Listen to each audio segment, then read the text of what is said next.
राम राम राम, ये कैसा नर्थ हो गया। मुझे माफ करिए साधु बाबा, मैंने जानबूझकर आपको तीर नहीं मारा। मैंने जंगली भालू को तीर मारा था, लेकिन वे भाग निकला और धोखे से तीर आपको लग गई। शिकारी ऐसा कह ही रहा था कि साधु की मृत्यु हो गई। साधु बाबा, ओ साधु बाबा, आप बोल क्यों नहीं रहे हैं? हे भगवान, मुझसे ये कैसा पाप हो गया? मुझे माफ करना। कोई मुझे यहाँ पर देख ना ले, इससे पहले मैं यहाँ से निकल जाता हूँ। इतना कहकर शिकारी वहाँ से चला गया।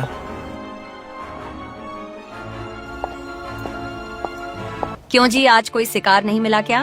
आज आप जल्दी चले आएं और मुंह लटकाए हुए क्यों बैठे हैं?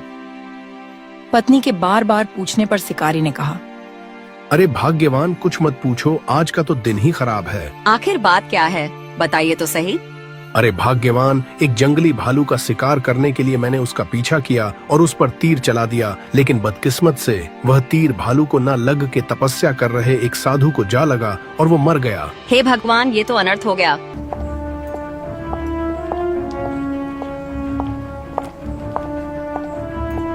जब साधु का शिष्य उन्हें ऐसे हालत में देखते हैं तो बहुत क्रोधित हुए। गुरुदेव, गुरुदेव, ये कैसे हो गया? जिस दुष्ट ने आपका यह हाल किया है, मैं उसे छोड़ूंगा नहीं। शिष्य ने अपने गुरु की मौत को देखकर बहुत दुखी हुआ, फिर गुस्से से बोला, हे गुरुदेव, जिस दुष्ट ने आपको मारा है, मैं उसे निश्चित ही दंड दूंगा। इतना कहकर शिष्य ने आंख बंद करता है और वह देखता है।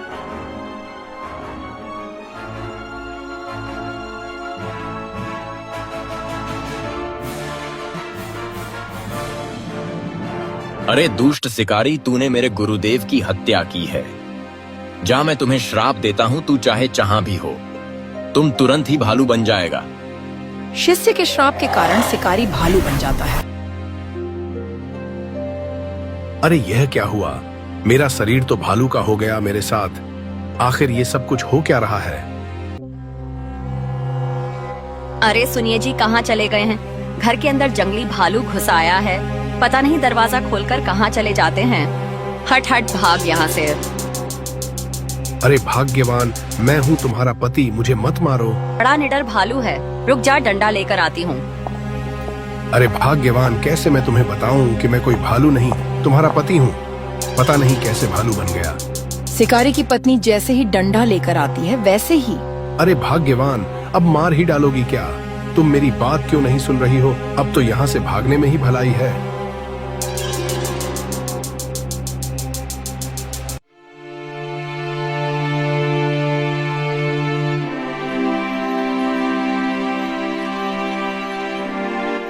रात भर भटकते भटकते बहुत थक गया हूँ। भूख भी बहुत तेज लगी है। कुछ खाने को मिल जाता तो भूख शांत हो जाती। रात भर भटकते भटकते सुबह हो जाती है। सुबह होते ही वह एक आदमी के पास जाता। भैया कुछ खाने को दे दो, बहुत जोर से भूख लगी है। भैया थोड़ा मदद कर दो, कुछ खाने को दे दो भैया। चल जा, भाग भाग, पता नहीं कहाँ से चले आते हैं जंगली जानवर। लगता है मेरी आवाज किसी को सुनाई नहीं देती। कुछ दूसरा ही उपाय करना पड़ेगा। हे भगवान, कितनी बेकार जिंदगी हो गई है। कोई मेरी बात सुनता ही नहीं है। अब तो रात भी हो गई है। आराम करने के लिए कोई सुरक्षित स्थान खोजना पड़ेगा। हे भगवान, ये कैसी मुसीबत है। वह भालू आधी रात को जंगल में जा ही रहा था कि उसे एक आवाज सुनाई दी। बचाओ बचाओ, कोई मेरी मदद करो। वह भालू देखता है कि कोई महात्मा नीचे पड़े हुए दर्द से चिल्ला रहे हैं। वह नजदीक गया तो देखा कि उन्हें बहुत तेज बुखार है। वह तुरंत जंगल में जाके जड़ी बूटी खोजने लगता है।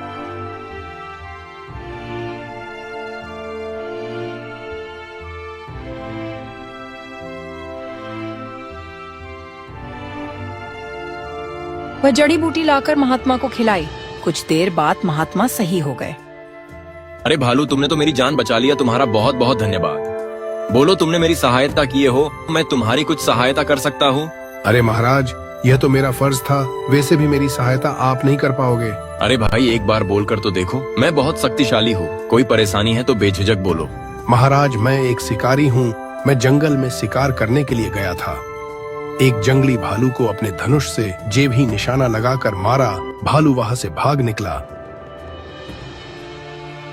वही बगल में साधु महाराज तपस्या कर रहे थे।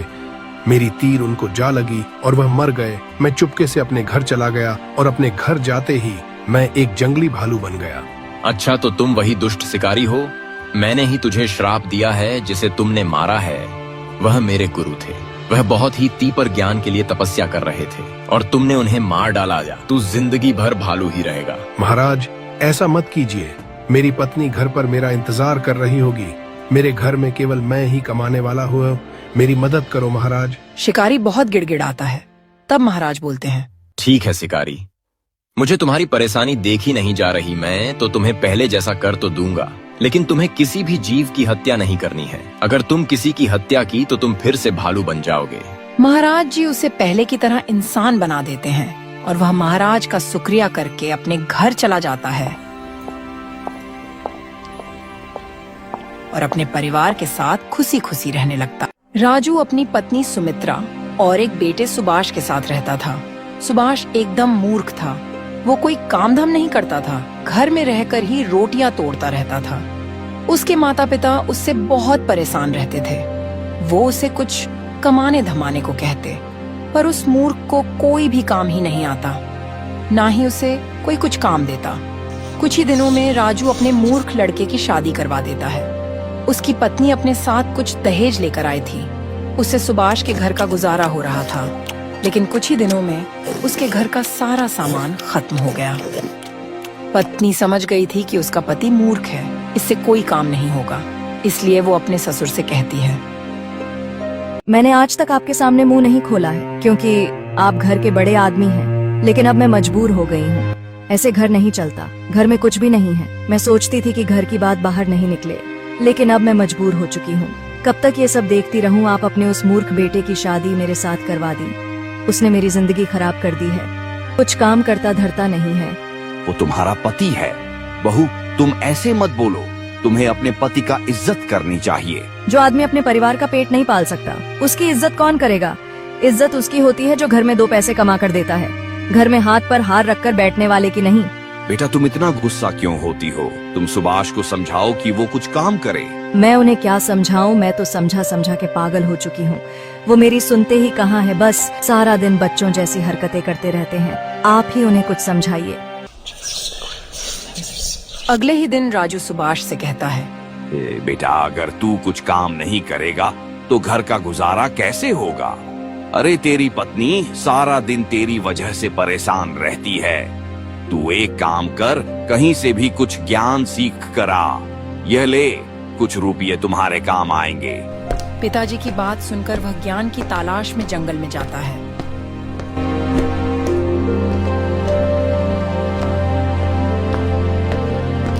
कुछ दूर जाने के बाद उसे एक संत दिखाई पड़ते हैं। महाराज, आप बहुत बड़े ज्ञानी हो। आप लोगों को ज्ञान देते हो। मैं कई दिनों से किसी ज्ञानी की तलाश में हूँ। सुना है आप बहुत बड़े ज्ञानी हो। आप लोगों को ज्ञान देते हो। मैं कई दिनों से किसी ज्ञानी को ढूंढ रहा था, फिर लोगों ने आपके बारे में बताया। इसलिए ज्ञानी जी, मुझे कुछ ज्ञान दीजिए। मैं अत्यंत कष्ट में हूँ। बिना ज्ञान के तो मनुष्य को कष्ट होगा ही। मैं तुम्हें जरूर ज्ञान दूंगा, पर मैं मुफ्त में किसी को भी ज्ञान नहीं देता। उसके लिए तुम्हें कीमत चुकानी होगी। महाराज जी, आप ज्ञान देने की कितनी कीमत लेंगे? हाँ भाई, एक ज्ञान का 1 पैसा। राजू ने सुभाष को 50 पैसे दिए थे, लेकिन सुभाष के पास 4 पैसे बचे थे। वो उसने ज्ञानी को दे दिए। 4 पैसे लेकर ज्ञानी बोला, मुझे 4 पैसे दिए हो, इसलिए मैं तुम्हें 4 ही ज्ञान की बात बताऊंगा। अच्छी तरह याद कर लो। पहला ज्ञान ये है कि जिस बात को 5 आदमी कहें उसे सत्य मान लेना चाहिए। दूसरा ज्ञान ये है कि धन मिलने पर किसी को भी उसके बारे में नहीं बताना चाहिए। तीसरा ज्ञान ये है कि पत्नी को कभी सच बात नहीं बतानी चाहिए। और चौथा ज्ञान ये है कि अपनी स्वामी या राजा को सच बात ही बतानी चाहिए। ज्ञान की चारों बातों को अच्छी तरह से याद कर अब मूर्ख सुभाष अपने घर की ओर निकल गया। रास्ते में उसने देखा कि एक जगह भीड़ जुटी हुई है। उसे पता चला कि कोई भिखारी मर गया है, पर कोई उसे वहाँ से उठाने को तैयार नहीं था। तभी मूर्ख सुभाष वहाँ पे पहुँचा। भाई तुम सब इकट्ठे हो तो इस लाश को उठाकर कहीं फेंक आओ, ईश्वर तुमसे खुश हो जाएगा। इस लाश को क्यों फेंकूं? ना तो ये मेरा कोई रिश्तेदार है और ना ही कोई जानने वाला, फिर मैं क्यों इस लाश को फेंकूं? लेकिन एकदम से मूर्ख सुभाष को ज्ञानी द्वारा दिए गए पहले ज्ञान की याद आ गई कि 5 आदमी जो कहें उसे सच मान लेना चाहिए। यहाँ तो 5 से भी अधिक आदमी हैं। उसने लाश उठाई और ग्राउंड से बाहर एक वीरान जगह में उठाकर फेंकने लगा। तभी उसने देखा कि भिखारी के फटे पुराने कपड़ों से अनेक रुपए गिर रहे हैं। उसने सारे रुपयों को इकट्ठा किया और अपनी जेब में रख के चुपचाप अपने घर चला। आ गए ज्ञान सीख कर। क्या ज्ञान सीख कर आए हो, जरा मैं भी तो जानूं। क्या पता थोड़ा बहुत ज्ञान मेरे भी काम आ जाए। ज्ञान तो मैं सीख आया हूँ, लेकिन किसी को बता नहीं सकता क्योंकि ज्ञान सीखने के पैसे लगते हैं। ज्ञान मुफ्त में नहीं मिलता। तुम कैसी बेतुकी बातें कर रहे हो? मेरी तो कुछ समझ ही नहीं आता। इतने दिन घर से बाहर रहे फिर भी मूर्ख जैसी बातें कर रहे हो। सुभाष अपनी पत्नी को कोई भी ज्ञान की बात नहीं बताता और न ही भिखारी की जेब से मिले रुपयों के बारे में बताता है। अब मूर्ख सुभाष के पास अनेक रुपए थे। उसके दिन सुखी पूर्वक बीतने लगे। उसका रहन सहन बदल गया। उन लोगों ने एक अच्छा मकान भी बनवा लिया। यह देखकर उनके पड़ोसियों को जलन होने लगी। एक दिन सुभाष के पड़ोसन अपने आदमी से कहती हैं, अजी सुनते हो जिसे लोग पागल पागल कहा करते थे, आज देखो कितना मालदार हो रहा है, कितना सुंदर घर बनवाया है। और एक तुम हो, अपने आप को अक्लमंद समझते हो, सुबह से शाम तक इधर उधर मजदूरी करते हो, तब कहीं जाकर 100-200 रुपए कमा पाते हो। उस पागल से ही कुछ सीखो। मैं उस पागल से क्या सीखूं जो उसके नसीब में है, वो उसे मिल रहा है, और जो मेरे नसीब में है वो मुझे मिल रहा है। तुम सारी जिंदगी नसीब का रोना रोते रहना। दुनिया आगे निकल रही है और तुम नसीब के पीछे पड़े हुए हो। मैं ही कल उस पागल सुभाष के घर जाऊंगी और उसकी मालदारी का राज पूछ कर आऊंगी। पड़ोसन अगले ही दिन सुभाष के घर आई और उसकी पत्नी से बोली, अरे दीदी, आपका पति क्या करता है जो आप लोग इतने ठाट बाट से रहते हैं? पूरे गांव में तुम्हारी मालदारी के चर्चे हैं। ये तो मैंने उनसे कभी पूछा ही नहीं कि वह क्या काम करते हैं, और वो कभी बताते ही नहीं कि क्या काम करते हैं। जो आदमी अपनी पत्नी से अपनी आमदनी छुपाते हैं, निश्चित रूप से वो कोई गलत तरीके से धन कमाता है। अगर वो आपसे सचमुच प्रेम करते हैं तो उन्हें आपसे कोई भी बात नहीं छुपानी चाहिए। तुम सही कह रही हो बहन, मुझे भी डर लग रहा है कहीं वो किसी गलत तरीके से पैसे तो नहीं कमा रहे। मैं आज ही उनसे पूछूंगी। जब रात को सुभाष अपने घर आता है तो उसकी पत्नी उससे पूछती है, अजी आप क्या काम करते हो? ये आपने आज तक मुझे बताया ही नहीं। तुमने कभी पूछा ही नहीं, इसलिए मैंने बताना उचित न समझा। वैसे भी तुम जानकर क्या करोगी? तुम्हें तो समय से पहले ही सब कुछ मिल रहा है। अगर तुम्हें कोई परेशानी हो तो मुझे बताओ, मैं अभी पूरी कर देता हूँ। मुझे कोई परेशानी नहीं है, बस मैं ये जानना चाहती हूँ कि तुम क्या काम करते हो। मुझे डर है कि कहीं तुम गलत काम तो नहीं कर रहे हो। भला मैं क्यों गलत काम करूंगा?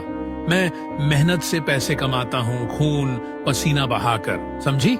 मैंने तो तुम्हें कभी मेहनत करते हुए देखा ही नहीं। सारा दिन घर पर पड़े रहते हो, फिर तुम मेहनत करने कब जाते हो? सच सच बता तो तुम क्या काम करते हो, वरना मैं अपने माँ के घर चली जाऊंगी, फिर पड़े रहना यहाँ अकेले। सुभाष सोचता है, चलो ठीक है, इसे बता देता हूँ। लेकिन तभी उसे ज्ञान की बात याद आ जाती है कि पत्नी को कभी भी सच बात नहीं बतानी चाहिए, इसलिए वो अपनी पत्नी से झूठ बोलता है। दरअसल मैंने बाजार से 5 लीटर देशी शराब खरीदा और उसको रात के 12 बजे एक सांस में पी गया, जिससे मुझे बहुत सारे धन की प्राप्ति हुई।